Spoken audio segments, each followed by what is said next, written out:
बिस्मिल्लाहिर्रहमानिर्रहीम अस्सलाम वालेकुम वरहमतुल्लाहि वबरकातुहू। Dear students, friends and viewers, मौजूद और आपको मेरे इस यूट्यूब चैनल MB मैथमेटिक्स पर स्वागत है।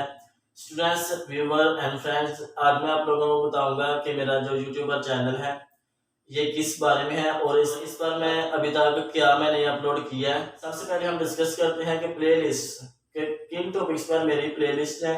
सबसे पहले मैंने प्लेलिस्ट बनाई थॉमस कैलकुलस पर। तो इसका जो फर्स्ट चैप्टर है स्टूडेंट्स वो अभी तक मैंने कंप्लीट नहीं करवाया। तो उसके जो टॉपिक्स हमने डिस्कस किए हुए हैं वो मैं आप लोगों को बताता हूँ कि उसमें कौन कौन से टॉपिक्स को हमने डिस्कस किया है। सबसे पहले मैंने डिस्कस किया रियल लाइन का कंसेप्ट, नंबर सिस्टम, और उसमें से नंबर सिस्टम में जितने भी सेट्स आ जाते हैं सारे, रैशनल सेट, इरेशनल, इंटीजर, इनके बारे में क्या इंपॉर्टेंट बातें हैं स्टूडेंट्स, और इंटरवल, टाइप्स ऑफ इंटरवल, और इंटरवल से रिलेटेड जो इंपॉर्टेंट बातें हैं स्टूडेंट्स, उन सब बातों को हमने डिस्कस किया हुआ है। फिर हमने स्टूडेंट्स देखा कि फंक्शन क्या होता है, पैराबोला का कंसेप्ट, और concept of slope intercept form of line. इस तरह से स्टूडेंट्स हमने देखा, और इनसे रिलेटेड जो क्वेश्चंस हैं उनको भी मैंने करवाया। तो स्टूडेंट्स फिर हमने देखा कि जो फंक्शंस आ जाते हैं इन फंक्शन के टाइप्स जो है स्टूडेंट हमने स्टूडेंट्स डिस्कस किया। ट्रांसेंडेंटल फंक्शन क्या होते हैं, लोगारिथमिक, एक्सपोनेंशियल और square root, nth root, cubic function क्या होते हैं स्टूडेंट्स, लीनियर फंक्शन क्या होते हैं। तो और students even function, odd function, और symmetry of even odd functions की, इनके बारे में इसमें क्या इंपॉर्टेंट बातें हैं और जो इंपॉर्टेंट बातें हैं, और किस तरह से हम इनको स्टूडेंट्स ग्राफ की हेल्प से अंडरस्टैंड करते हैं।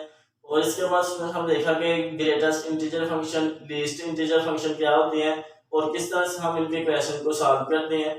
और greatest integer function, least integer function का जो ग्राफ है उसको हम कैसे इनके ग्राफ्स को बनाते हैं और किस तरह से उनकी डेफिनेशन को हम अंडरस्टैंड करते हैं। तो इन सब टॉपिक्स पर स्टूडेंट्स में मैंने वीडियोस अपलोड की हुई हैं। तो अगर आप मैथ के स्टूडेंट्स हैं तो फिर आप उधर से देखकर इन कॉन्सेप्ट्स को अंडरस्टैंड कर सकते हैं। तो फिर स्टूडेंट्स मैंने रियल एनालिसिस 2 का कोर्स शुरू किया। तो इसमें मैंने काफी सारे टॉपिक्स को डिस्कस किया हुआ है, जैसे कि पार्टीशन क्या होती है, refinement of partition, double box sum, double box upper and double box lower sums क्या होते हैं, किस तरह से हम इनके ग्राफ्स को अंडरस्टैंड करते हैं, उनसे रिलेटेड एग्जांपल्स और स्टूडेंट्स इनसे रिलेटेड थ्योरम क्या होते हैं। इन सब थ्योरम्स और एग्जांपल्स को हमने डिस्कस किया हुआ है। फिर हमने देखा students Riemann sum, Riemann integral और value of Riemann integral is unique. फिर हमने देखा स्टूडेंट्स के डबल बॉक्स इंटीग्रेबिलिटी क्राइटेरिया क्या है, स्क्वीज थ्योरम का प्रूफ, इक्विवेलेंस थ्योरम का प्रूफ स्टूडेंट्स हमने देखा। तो इनसे रिलेटेड जो एग्जांपल थी, और जो every constant function is Riemann integrable and every constant function is also double box integrable, in topics को हमने डिस्कस किया हुआ है रियल एनालिसिस 2 में। फिर मैंने स्टूडेंट्स से कोर्स शुरू किया टोपोलॉजी का। तो टोपोलॉजी का स्टूडेंट्स जो टॉपिक्स है ये मैंने बहुत ही जोश के साथ आपको अंडरस्टैंड करवाया। और अगर आप व्यूवर हैं, पहली दफा आए मेरे इस यूट्यूब चैनल पर, तो मैंने क्या किया, टोपोलॉजी को बहुत अच्छे तरीके से जो है उसमें से अंडरस्टैंड करवाने की कोशिश की है। इनके जो थ्योरम थे, एग्जांपल्स थी और जो डेफिनेशन थी, इनको सबसे पहले मैंने स्टूडेंट्स आपको बताया कि हम इसकी डेफिनेशन, एग्जांपल, थ्योरम को किस तरह से हम डायग्राम, वेन डायग्राम की हेल्प से अंडरस्टैंड करते हैं। तो इनमें जो स्टूडेंट्स हमने टॉपिक्स को डिस्कस किया उसमें हमने देखा कि पहले मैंने इस पर इंट्रोडक्शन ऑफ टोपोलॉजी, फिर टोपोलॉजी की डेफिनेशन, और उसमें से ग्राउंड सेट क्या होता है, ग्राउंड सेट के मेंबर्स को क्या कहते हैं, और टोपोलॉजी की डेफिनेशन क्या होती है। उसमें हमारे पास जो 3 प्रॉपर्टीज होती हैं, finite intersection, arbitrary union, phi and X belong करना चाहिए उस सेट टी को। तो इन सब बातों को उसमें हमने डिस्कस किया और फिर हमने देखा टाइप्स ऑफ टोपोलॉजी, सिर्फ की स्पेस, इनडिस्क्रीट, डिस्क्रीट टोपोलॉजी क्या होती हैं, कोर्स एंड फाइनाइट टोपोलॉजीज क्या होती हैं, और इनसे रिलेटेड जो एग्जांपल थी उनको हमने डिस्कस किया, और जो एक दो थ्योरम था उसको भी स्टूडेंट्स अंडरस्टैंड करने की कोशिश की। फिर हमने स्टूडेंट्स से देखा कि सब स्पेस क्या होता है, रिलेटिव टोपोलॉजी क्या होती है, इनसे रिलेटेड जो एग्जांपल थी और जो थ्योरम थे इनको डायग्राम की हेल्प से अंडरस्टैंड किया। और उसके बाद स्टूडेंट्स मीट्रिक स्पेस क्या होता है, मीट्रिक स्पेस में हमारे पास आ जाता है ओपन सेट और open space, and show that every metric space is also a topological space. इसके बारे में स्टूडेंट्स जो इन सब बातों को हमने डायग्राम की हेल्प से अंडरस्टैंड किया है। तो अगर आप डायग्राम की हेल्प से अंडरस्टैंड करेंगे तो आपको देर तक इन सब बातों को स्टूडेंट्स याद रख सकेंगे। और इसी तरह से मैंने जो फंक्शन होते हैं स्टूडेंट्स उनको डायग्राम की हेल्प से यानी ग्राफ की हेल्प से अंडरस्टैंड करवाने की कोशिश की है। तो स्टूडेंट्स टोपोलॉजी में आगे बढ़ते हैं और कौन से टॉपिक्स को डिस्कस किया टोपोलॉजी में, open set, close set, open set, closure of set, इनसे रिलेटेड जो एग्जांपल थे और उसमें जो थ्योरम थे इन सब को हमने डायग्राम की हेल्प से अंडरस्टैंड किया। फिर हमने देखा उसमें interior of a point, exterior of a point और नेबरहुड ऑफ अ सेट क्या होता है उसमें से, इसको हमने डिस्कस किया और इनसे रिलेटेड जो थ्योरम थे उनको अंडरस्टैंड करने की कोशिश की। और फिर हमने इसमें से सेपरेशन ऑफ एक्सियम वाला चैप्टर कंटिन्यू किया। इसमें हमने T1 स्पेस, T0 स्पेस क्या होता है, कंटीन्यूअस फंक्शन क्या होता है, स्टूडेंट से क्या कंटीन्यूअस फंक्शन का कांसेप्ट है टोपोलॉजी में, इसको अंडरस्टैंड करने की कोशिश की स्टूडेंट से। तो अभी तक मेरे इधर तक के टॉपिक्स हैं, अभी इधर तक टॉपिक्स को डिस्कस किया। तो इनसे रिलेटेड जो आगे वाले थ्योरम होंगे स्टूडेंट्स, जो बातें आएंगी इंपॉर्टेंट, उनको मैं कोशिश करूंगा तो टाइम निकाल कर जो आगे वाले कॉन्सेप्ट्स हैं उनको भी उन पर भी वीडियोस बनाकर अपलोड करने की कोशिश करूंगा स्टूडेंट्स। तो बस आप लोगों की सपोर्ट की जरूरत है मुझे। तो फिर हमने स्टूडेंट्स से देखा कि वेक्टर स्पेस क्या होता है। ठीक है, मैथ्स के जो स्टूडेंट्स हैं उनके लिए ये बहुत ही इंपॉर्टेंट मेरा यूट्यूब चैनल है। तो स्टूडेंट्स वेक्टर स्पेस जो होता है लीनियर अलजेब्रा 2 में, और वेक्टर स्पेस कुछ लोग ऐसे ही पढ़ते हैं vector space as a course. ठीक है, मैंने जो स्टूडेंट्स हमें आया था लीनियर अलजेब्रा में वेक्टर स्पेस का कांसेप्ट, इसके जो चैप्टर होते हैं 2-3 उनको हम स्टूडेंट्स से डिस्कस करते हैं। तो वेक्टर स्पेस में हमने देखा कि जो वेक्टर स्पेस की डेफिनेशन क्या है, फील्ड क्या होता है और सेट वी क्या होता है, फील्ड अंडर एडिशन और अंडर मल्टीप्लिकेशन अबिलियन होता है। अबिलियन का क्या मतलब है, और उसमें से सेट वी जो होता है वेक्टर्स का सेट, वो अंडर एडिशन अबिलियन होता है और इसके साथ 5 प्रॉपर्टीज ऑलमोस्ट और होल्ड करता है। तो इन फील्ड और वेक्टर्स का एक सेट जो होता है ये दोनों मिलकर वेक्टर स्पेस बनाती हैं। ओके स्टूडेंट्स, तो फिर हमने इससे रिलेटेड जो वेक्टर स्पेस की डेफिनेशन से रिलेटेड एक दो थ्योरम था उसको डिस्कस किया। फिर हमारे पास स्टूडेंट्स कांसेप्ट आ गया सब स्पेस का, सब स्पेस, और इससे सब स्पेस की डेफिनेशन क्या है। इसमें भी स्टूडेंट्स जो थ्योरम्स आती हैं, जो इंपॉर्टेंट बातें आती हैं, उनको मैंने वेन डायग्राम की हेल्प से अंडरस्टैंड करवाने की कोशिश की है। तो अगर आप स्टूडेंट्स वेन डायग्राम की हेल्प से इसको अंडरस्टैंड करेंगे तो आप जो है वो काफी अरसे तक यानी पेपरों तक आसानी के साथ याद रख सकेंगे इन सब बातों को। और उसके बाद स्टूडेंट्स आप बाद में जब रिवाइज करेंगे तो आप खुद से जब वो डायग्राम बनाएंगे ऑटोमेटिकली आपके जहन में सब बातें आती जाएंगी। इनमें जो टॉपिक्स को हमने डिस्कस किया उसमें हमारे पास आ जाता है लीनियर कॉम्बिनेशन और लीनियर डिपेंडेंस, लीनियर इंडिपेंडेंस, और उसमें से हमारे पास आ जाता है लीनियर कॉम्बिनेशन के बाद ये वाला टॉपिक्स। और spanning of a set, spanning set की डेफिनेशन क्या है, लीनियर स्पैन की डेफिनेशन क्या है स्टूडेंट्स। इनसे जो थ्योरम थे स्टूडेंट्स अभी तक मैंने वो डिस्कस किए हैं, उनको मैंने डायग्राम की हेल्प से अंडरस्टैंड करवाने की कोशिश की है। इनसे रिलेटेड जो एग्जाम्पल थी उनको अभी तक नहीं किया हुआ। और इस तरह से और जो स्टूडेंट्स थ्योरम आती हैं, डेफिनेशन आती हैं, उनको हमने अंडरस्टैंड करने की कोशिश की थी। और एक बहुत ही इंपॉर्टेंट थ्योरम होता है, वो काफी बड़ा होता है और पास पेपर में बहुत ज्यादा आता है, सब फील्ड वाला। यानी इफ या सपोज दैट के इज सब field of A and A is सब field of N.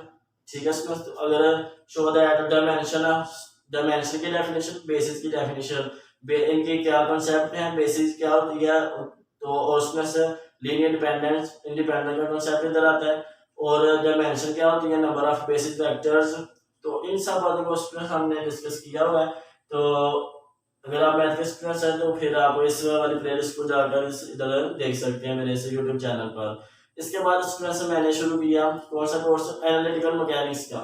Analytical mechanics में हमने सबसे पहले देखा सर्कुलर मोशन क्या होती है, उसके बाद angular velocity, angular displacement, angular acceleration, और इनके साथ linear acceleration, linear velocity, linear distance क्या होता है स्टूडेंट्स।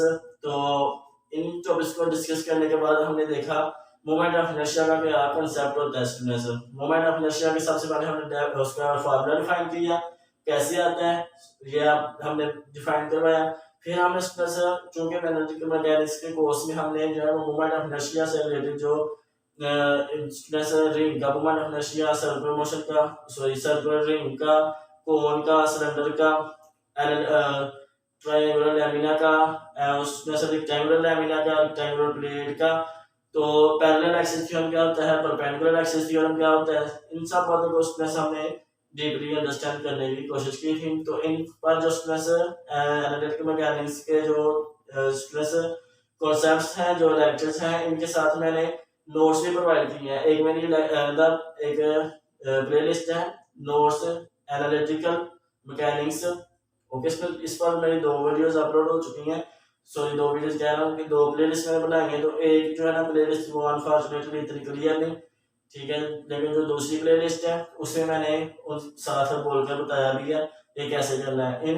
ये जो नोट्स वाली वीडियो ये मेरी शॉर्ट्स वीडियो है, तो ये मैंने जल्दी जल्दी के साथ ब्रीफ इंट्रोडक्शन उनका करवाया है। ओके स्टूडेंट्स, उनके जो नोट्स हैं वो मैंने शॉर्ट्स वीडियो बनाकर प्रोवाइड की है, तो आप जो नोट्स एनालिटिकल मैकेनिक्स वाली प्लेलिस्ट है उधर से जाकर इधर ये वाले सारे नोट्स आपको मिल जाएंगे। ओके स्टूडेंट्स, तो इसके बाद मैंने कोर्स शुरू किया ऑर्डिनरी डिफरेंशियल इक्वेशन का ODE। ये MSc शुरू वाले जो स्टूडेंट्स होते हैं उनके लिए बहुत ही इंपॉर्टेंट है और ये बहुत ही इंपॉर्टेंट सब्जेक्ट है। ऑर्डिनरी डिफरेंशियल इक्वेशन के बाद हम एक और कोर्स पढ़ते हैं MSc में ही पार्शियल डिफरेंशियल इक्वेशन का। अगर आपको ऑर्डिनरी डिफरेंशियल इक्वेशन आती है तो फिर आप पार्शियल डिफरेंशियल इक्वेशन के जो कंसेप्ट्स होंगे उनको उसमें से बहुत इजीली अंडरस्टैंड कर लेंगे। तो ऑर्डिनरी डिफरेंशियल इक्वेशन में हमने इसमें से जिन टॉपिक्स को डिस्कस किया है वो कौन सी हैं। सबसे पहले हमने देखा जो चैप्टर 1 में आ जाता है उसमें हमें चैप्टर 1 का नेम क्या है, बेसिक्स ऑफ डिफरेंशियल इक्वेशन, यानी डिफरेंशियल इक्वेशन के जो बेसिक टॉपिक होते हैं वो कौन कौन से हैं, उनको हमने एग्जांपल, डायग्राम और उसमें से डेफिनेशन और जो थ्योरी थी उसको सबसे पहले अंडरस्टैंड किया और फिर उसके एक्सरसाइज वाले क्वेश्चन को उसमें से वो डिस्कस किए थे। बेसिक और 10 में से जो बेसिक है ना, बेसिक को बस अंडरस्टैंड करना होता है। बेसिक अगर आपको आता है तो फिर आप उनसे रिलेटेड जो क्वेश्चन होंगे वो आप इजीली कर सकते हैं। क्वेश्चन को सॉल्व करना कोई मुश्किल बात नहीं, बस आपको उसका कंसेप्ट होना चाहिए उस टॉपिक का। ओके स्टूडेंट्स, तो इसमें मैंने सबसे पहले देखा कि डिफरेंशियल इक्वेशन क्या होती है, डिफरेंशियल इक्वेशन की डेफिनेशन क्या है और डिफरेंशियल इक्वेशन की कैसे हम उनको डेली लाइफ में जो हमारे पास प्रॉब्लम्स आती हैं कैसे उनसे हम डिफरेंशियल इक्वेशन डिफाइन करवाते हैं। ओके स्टूडेंट्स, तो फिर हमने देखा कि ऑर्डर एंड डिग्री या डिफरेंशियल इक्वेशन क्या होती है और उसमें से इससे पहले हमने देखा कि ordinary differential equation and partial differential equation के दरमियान क्या फर्क है, इसको हमने डिस्कस किया। फिर हमने इसमें से देखा कि linear and non linear differential equation क्या होती हैं, homogeneous and non homogeneous differential equation क्या होती हैं, solution of differential equation. Solution of differential equation में हमारे पास आ गया general solution, particular solution, singular solution. फिर उसके बाद हमारे पास कंसेप्ट आया इनिशियल कंडीशन का और फैमिली ऑफ कर्व्स का। फैमिली ऑफ कर्व से हम फॉर्मेशन ऑफ डिफरेंशियल इक्वेशन को डिस्कस किया और इसमें से हमारे पास आ गया इनिशियल वैल्यू प्रॉब्लम्स। ठीक है, इनिशियल कंडीशन के बाद हमारे पास आए initial value problems for 2 functions and for n functions. Okay students, sorry for second order differential equation के और फर्स्ट ऑर्डर डिफरेंशियल इक्वेशन के लिए इनके इनिशियल कंडीशन हम किस तरह से डिफाइन करते हैं, किस तरह से इनिशियल कंडीशन को स्टूडेंट्स हम जो है वो डिफाइन करते हैं। तो उसके बाद हमने देखा बाउंड्री कंडीशन क्या होती है, इनिशियल कंडीशन और बाउंड्री कंडीशन के दरमियान क्या फर्क है। इन सब बातों को स्टूडेंट्स मैंने आपको अंडरस्टैंड करवाने की कोशिश की है ऑर्डिनरी डिफरेंशियल इक्वेशन की जो प्लेलिस्ट है, और इसमें से ऑर्डिनरी डिफरेंशियल इक्वेशन के जो नोट्स हैं वो मैंने हर वीडियो के एंड पर ऐड किए हैं। तो उसके बाद हमने देखा कि लीनियर कॉम्बिनेशन की definition, linear dependence and linear independence, the Wronskian क्या होता है, इसमें Wronskian test for linear dependence and independence का जो कंसेप्ट है इसको हमने अंडरस्टैंड किया। उसके बाद हमने इसके क्वेश्चन थे उनको अंडरस्टैंड किया, उनको मैंने कुछ क्वेश्चन को एक्सरसाइज वाले आपको सॉल्व करवाए। ठीक है, वो मैंने स्क्रीन रिकॉर्डिंग करके करवाए हैं, तो अगर आपको उधर से क्लियर नहीं होता तो आप मुझसे कॉन्टैक्ट कर सकते हैं, तो मैं आपको वो PDF बनाकर फाइल शेयर कर दूंगा। तो स्टूडेंट्स उसके बाद हमने सेकंड चैप्टर को कंटिन्यू किया। सेकंड चैप्टर का नाम क्या है, first order and first degree differential equation, यानी differential equations of first order and first degree. ऐसी डिफरेंशियल इक्वेशन जिनका ऑर्डर भी 1 है और जो डिग्री है वो भी 1 है। तो इसमें हमारे पास जो डिफरेंशियल इक्वेशन की टाइप्स आती हैं, ऐसी डिफरेंशियल इक्वेशन जिनका ऑर्डर भी 1 हो और डिग्री भी 1 हो, ऐसी डिफरेंशियल इक्वेशन की टाइप कौन कौन सी हैं, separable differential equation, homogeneous differential equation, exact differential equation और उसमें से लीनियर डिफरेंशियल इक्वेशन। और उसके सामने इनके जनरल सॉल्यूशन कैसे फाइंड करते हैं, सेपरेबल डिफरेंशियल इक्वेशन के और होमोजेनियस के, एग्जैक्ट डिफरेंशियल इक्वेशन के और स्टूडेंट लीनियर डिफरेंशियल इक्वेशन के। लीनियर डिफरेंशियल इक्वेशन में हमने देखा बर्नौली इक्वेशन का कांसेप्ट, एग्जैक्ट डिफरेंशियल इक्वेशन में हमने देखा इंटीग्रेटिंग फैक्टर का कांसेप्ट और होमोजेनियस डिफरेंशियल इक्वेशन में हमने देखा कि जो हमारे पास 2 केसेस आते हैं। ठीक है, इसमें केसेस क्या थे इनको बाद मैंने उस वीडियो में बताया हुआ है। उसके बाद हमने इसमें से देखा कि जो equation reducible to separable differential equation का कंसेप्ट है, उसमें हम उस तरह से क्या करते हैं, उसमें हम वेरिएबल को चेंज करते हैं। तो हमारे पास जो नॉन होमोजेनियस जो नॉन सेपरेबल डिफरेंशियल इक्वेशन होती है वो सेपरेबल में चेंज रिड्यूस हो जाती है। इसी तरह से हमने इस तरह से equation non homogeneous differential equation को हमने रिड्यूस करवाया होमोजेनियस में, नॉन एग्जैक्ट डिफरेंशियल इक्वेशन को रिड्यूस करवाया उस तरह से एग्जैक्ट डिफरेंशियल इक्वेशन में, और लास्ट में इस तरह से डिस्कस किया कि किस तरह से हम नॉन लीनियर डिफरेंशियल इक्वेशन को रिड्यूस करते हैं लीनियर डिफरेंशियल इक्वेशन में। इसकी जो मोस्ट फेमस एग्जांपल, जो मोस्ट फेमस एक कंसेप्ट होता है नॉन लीनियर डिफरेंशियल इक्वेशन का, उसमें हमारे पास कंसेप्ट आता है बर्नौली इक्वेशन का। ओके, इसमें तो बर्नौली इक्वेशन का जो कंसेप्ट है उसकी क्या स्टैंडर्ड फॉर्म है, इन सब की जो स्टैंडर्ड फॉर्म होती है स्टूडेंट्स उनको हमने अंडरस्टैंड किया है। और स्टूडेंट्स हम मैं जो है ना अभी तक इधर तक किया है इसके कंसेप्ट। इसके बाद हमारे पास आती है रिकर्सिव इक्वेशंस, ठीक है, रिकर्सिव डिफरेंशियल इक्वेशंस, इसकी क्या स्टैंडर्ड फॉर्म है, ये मैं जो है स्टूडेंट्स हो सकेगा तो इस पर वीडियो बनाऊंगा, नहीं तो इसके जो है वो नोट्स शॉर्ट में बनाकर अपलोड करूंगा स्टूडेंट्स। और इसके बाद हम नेक्स्ट चैप्टर इंशाल्लाह ताला कंटिन्यू करेंगे first differential equation of first order and but higher degree but not first degree, ठीक है स्टूडेंट्स। इस पर मैं कोशिश करूंगा कि वीडियोज को अपलोड करूं इंशाल्लाह ताला। इसमें क्या है इक्वेशन, कौन कौन सी इक्वेशन आती हैं, क्या इक्वेशन की टाइप्स हैं, उनको बाद हम से डिस्कस करेंगे। और ये था से मेरे इस यूट्यूब चैनल के बारे में ब्रीफ इंट्रोडक्शन। तो अगर आपको पसंद आया तो आप मेरी इस वीडियो को लाइक करें और दोस्तों के साथ उसमें से शेयर करें। और अगर आप मेरे इस यूट्यूब चैनल पर नए हैं तो मेरे यूट्यूब चैनल को सब्सक्राइब भी कर दें और बेल आइकन। और अगर व्यूअर आप स्टडी नहीं करते तो आप अपने जो दोस्त होते हैं उनको बताएं मेरे इस चैनल के बारे में, और जो आपके फ्रेंड्स हैं उनके साथ मेरे इस चैनल को शेयर करें स्टूडेंट्स और रिलेटिव के साथ। तो मैथ के जो है स्टूडेंट, मैथ के स्टूडेंट्स जो आपको नजर आए उनको बताएं। तो इंशाल्लाह ताला स्टूडेंट्स मैं आपके लिए दुआ करूंगा और आपकी फीडबैक का मुंतजर रहूंगा। तो स्टूडेंट्स इस वीडियो में इतना ही, नेक्स्ट वीडियो तक के लिए अल्लाह हाफिज़, अस्सलाम वालेकुम।